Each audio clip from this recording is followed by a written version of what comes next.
Why is President Trump worried about the deal the United Kingdom struck that hands sovereignty of Diego Garcia to Mauritius while giving 99-plus-year leases to the US military? Laura Trump believes President Trump is preparing to disclose extraterrestrials. Trump pushes Pentagon to open UFO sites as lawmakers hint at UFO craft and non-human intelligence bodies. SpaceX's plans to build thousands of starships will make redundant legacy aerospace corporations' initiative such as SLS that takes up to 3 years between launches. What can go wrong if ethical restraints are removed from AI used for warfare?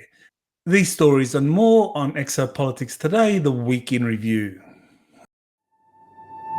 You're listening to ExoPolitics Today with Dr. Michael Salla, your source for the uncensored truth regarding the human, extraterrestrial, global, and political agenda. Click the like button and subscribe to this channel. And now, here's Dr. Michael Salla. Welcome to the ExoPolitics Today week in review for February 7. I'm glad to be presenting another week in review for you. I still have this nasty cough, but I will work through it and present to you the top news stories over the last week. So let's see how we do. So my first story is a tweet from Jean-Charles Moyen, where he discussed having a teleportation experience inside of Greenland, where he saw a space ark. He says that in this experience, he was taken to this very large underground ice cavern in Antarctica, and that he saw a very large cavern, and that there were these black uniformed clad men, kind of like just a little bit above average height, 6'6", that sort of height, and that they were using some kind of gun to free or direct it against these giants or these very tall beings that were embedded in the ice, and next to it was this ice ark or this very large ship. Jean-Charles also described going into another section of the cavern where he saw a very large red crystal. He also says that the cavern that he saw was inside this mega canyon underneath the Greenland ice sheets. So there actually is a canyon under Greenland, under the ice sheets, which is actually bigger than the Grand Canyon. So that's very interesting to have encountered that. So Jean-Charles described his experience in this canyon, and that these beings, these black-clad beings, were actually, they spoke German, but they were Saurian based on the eyes. So he thought that they were trying to take control of the ark. So very, very interesting. We've come across this before. JP, or Jorge Pabon, has described encountering similarly black-clad soldiers trying to take over a space ark in the Pacific Ocean, for example. He says he was taken to a underground location, or actually he was taken to a space ark in the Pacific Ocean, where again there were these black-clad men trying to take control of the ark. They wanted to use him and a Nordic for that, but he declined. Jean-Charles Moyen did another, well, he actually returned to the Greenland ice cavern where he saw this craft for a second time, and this is a illustration of the beings he saw. He said that these guys spoke German. They were wearing all black, but when one of them took off their goggles, you could see the eyes were clearly non-human, saurian. So this is some kind of hybrid extraterrestrial or reptilian, with human genetics that is presumably part of the Dark Fleet being the German space program. Now, the connection to the Dark Fleet is very, very interesting. When Jean-Charles first tweeted these stories, I remember what I was told by Dr. Anton Anfilov, who was really the first to talk about the Germans setting up bases in Greenland during World War II, and that they had found a lot of things there under the ice sheets in Greenland. So the Germans were the first. So I guess it's not all that surprising that today you'll find a German presence in Greenland under the ice sheets.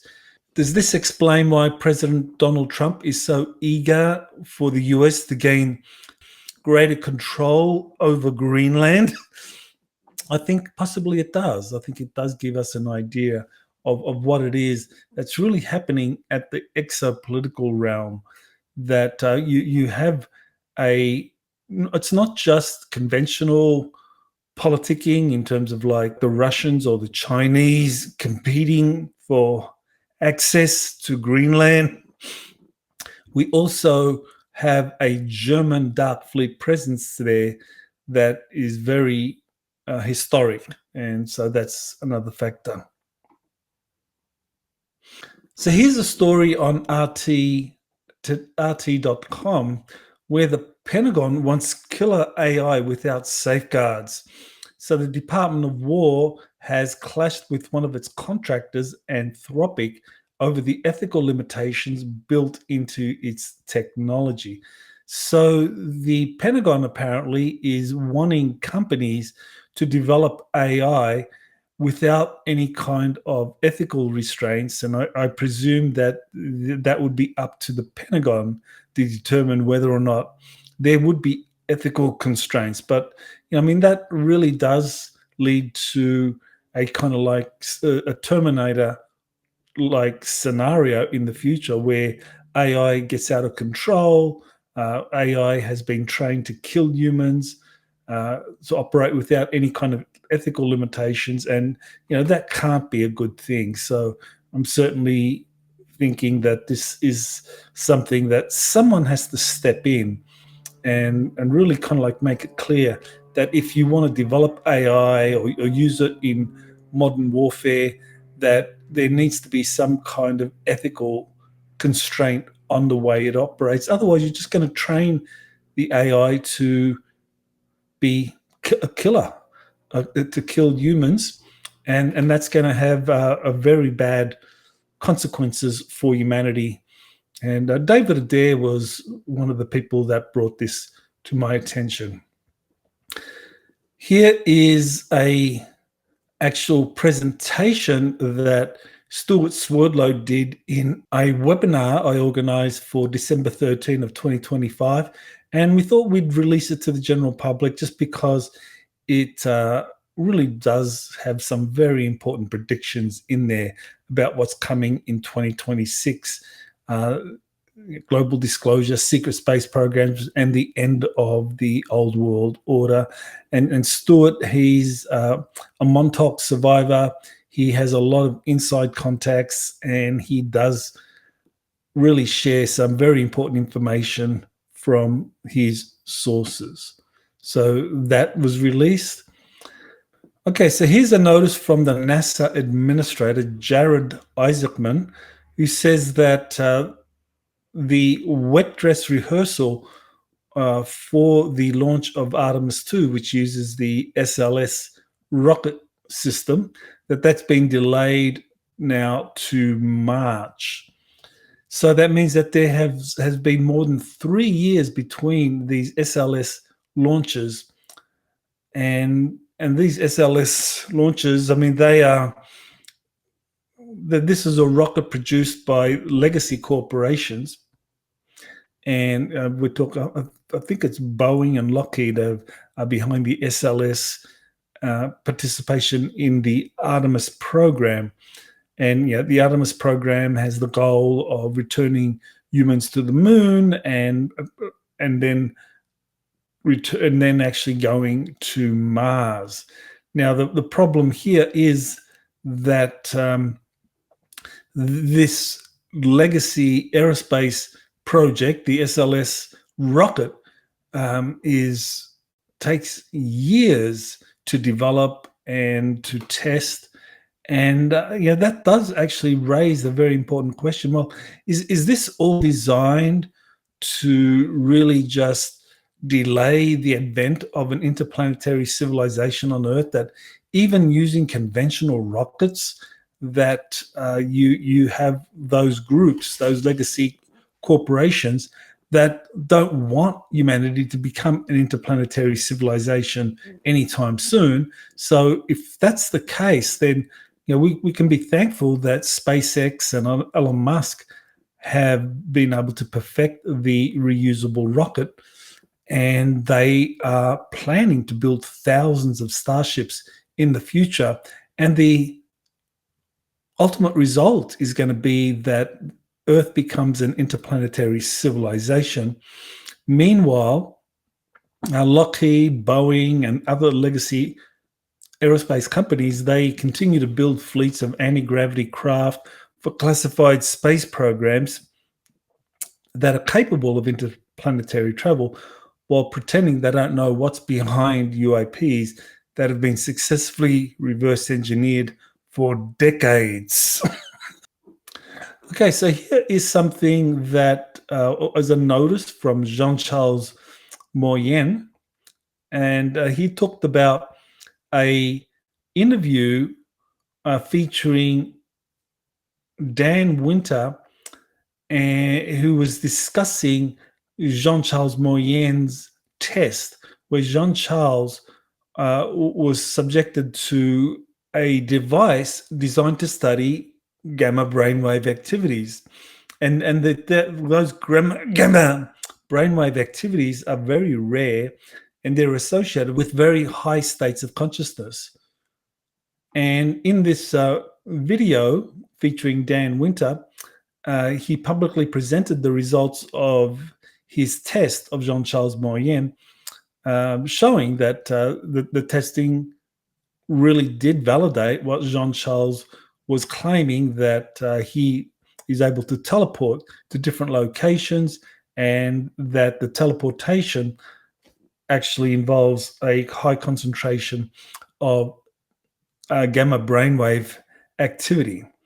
Now, this is very significant because, unfortunately, that video featuring Dan Winter discussing the gamma brainwaves of Jean-Charles Moyen, that was removed from another researcher's website who has had a falling out with Jean-Charles. And that's very unfortunate, because it's not just an example of cancel culture, it's also an example of manipulating data so that someone that you no longer like or approve of, one day you're saying, well, this person's the best thing since sliced bread and has been teleporting to space arcs all over the place.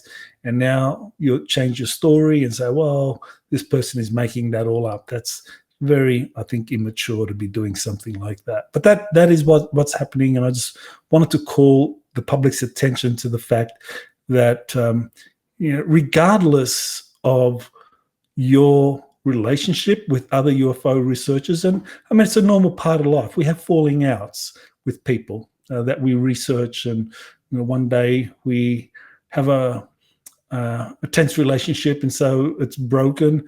But nevertheless, I think that the work you did with that person should be left to stand on its own, rather than being removed because now all of a sudden, you've changed your mind and you don't want to promote or support that person. And I'm very thankful that in the 20 plus years of my exopolitics research, I struggle to think of any example of removing an interview or an article I did just because I had a falling out with someone. And I have had falling outs with a few people along the road. I mean, it does happen. It's rare, but I never remove articles about them or interviews concerning them. I just leave them up for posterity. And so it's unfortunate that Jean-Charles has been subjected to this kind of cancel culture. Well, here is a statement from Timothy Alberino, which I thought was very succinct and accurate. And what he says in this post is Satanism is for the vulgar masses, sex magic, ritual abuse, pedophilia, the drinking of blood, consumption of human flesh, all conspicuously paraded in popular culture. Its symbols are pervasive and its practitioners are suspected by all. Now, this is the key point. Luciferianism is for the initiated few. It hides beneath a mask of benevolence and does not make a show of its influence. Its deceptions are subtle and intoxicating. Its adepts are cunning and elusive. Though they perch on the summit of power, no one knows their names. Epstein was not at the top of the food chain. He was a henchman and a fall guy.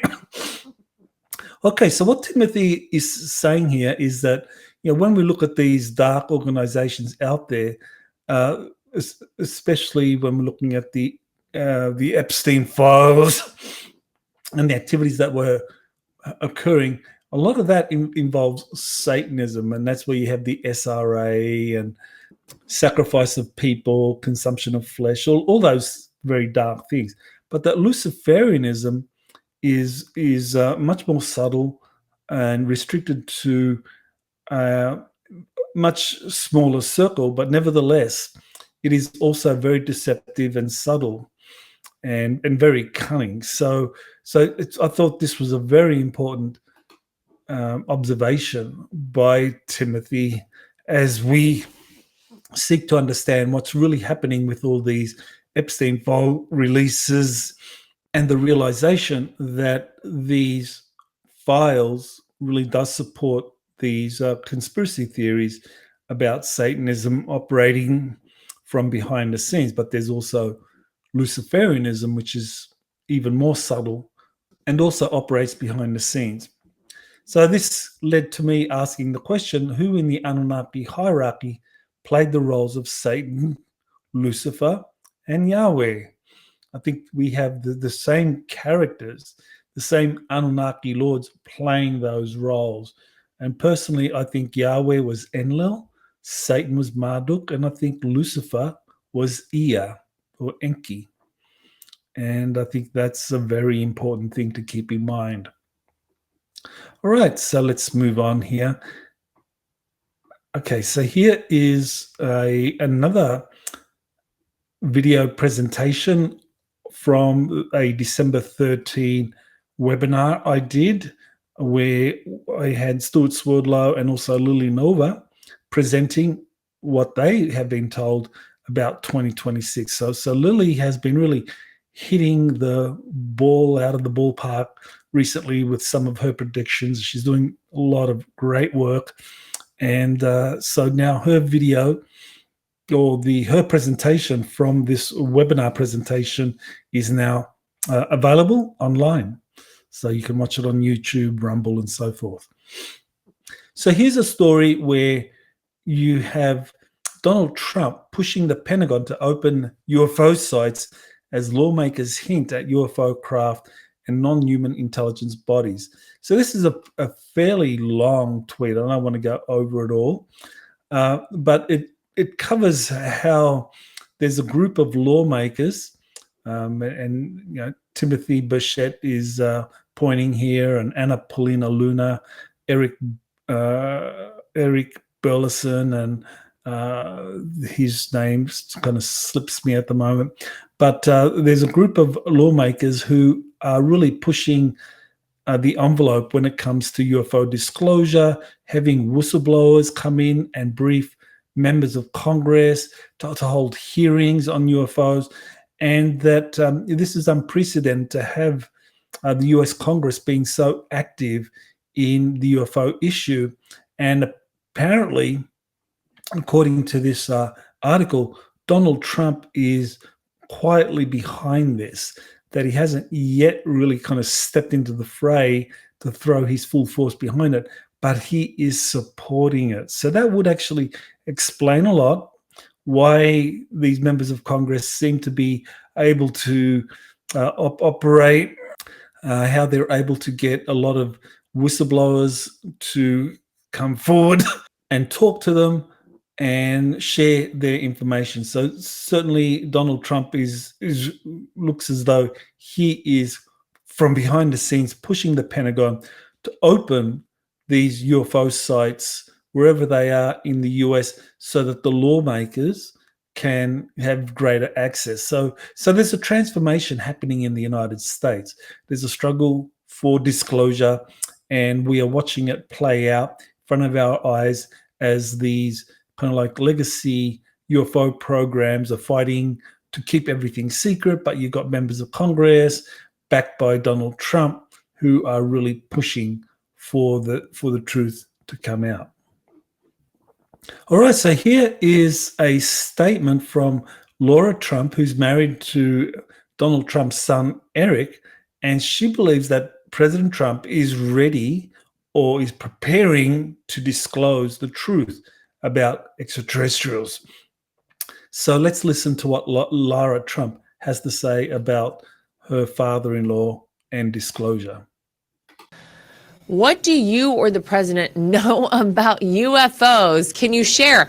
I hear that the president has something in the queue to share with us about all of this. Now, truth be told, I'm trying to remember how long ago it was. It may have been right after he left office, after the first term. I remember Eric being like, all right, what can you tell us? And he was a little hesitant to give us any real info, which makes me think like he's got a lot of info out there and he's waiting for the right time to drop it. And maybe this is going to be the time, because I keep seeing all these stories about how he's got some like UFO speech that he's got queued up, and we all should just kind of sit back and wait. Now, here's the thing I'll say. What do I know about UFOs? What I know is that our universe is so enormous. It actually, if I start thinking about it, it makes me a little crazy. Okay, well, I think her point's being made. I mean, she heard from Eric Trump about her father-in-law's views about UFOs, that he's about to say something, and she goes on to talk about how big the universe is, or how big the galaxy is, and that the idea that we're alone in the universe is ridiculous. So yeah, totally agree with her.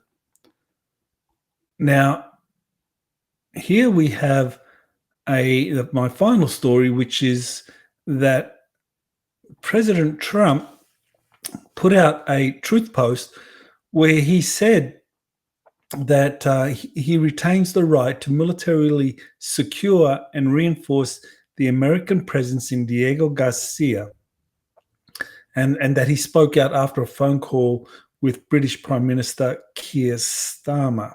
Now, why would Donald Trump do this? Because what's happened is that the British government has struck a deal with Mauritius. Mauritius was given sovereignty or control over the Chagos Islands, which includes Diego Garcia. And so under this deal, Diego Garcia would be handed over to Mauritius in terms of sovereignty, and the US would be given a 99-year lease, which could be extended by 39 years. And that the problem here, though, is that Mauritius has deepening ties with China, and in the future may not renew or abandon the leasing agreement with the UK and the US and decide to hand over the base to China. Now, that would be a big problem, because that would enable China to access the deep underground military base under Diego Garcia that has been used for decades in secret space programs, and would also interfere with major resupply operations with different secret space programs at Diego Garcia. So a lot happening right now over Diego Garcia at the same time as events are playing out concerning Greenland and the possibility that there is a giant space ark under Greenland, which is being sought after by reptilian entities. Well, that's it for this week in review. I'm going to try to keep them short from now until I recover my full health and get rid of this cough. So thank you for watching, and aloha. You have been listening to ExoPolitics Today with Dr. Michael Salla. Please remember to like, share, and subscribe to this channel. Join or start a conversation in the comments. Take the time to explore the vast library of best-selling books, webinars, and podcasts by Dr. Salla. Visit exopoliticstoday.com.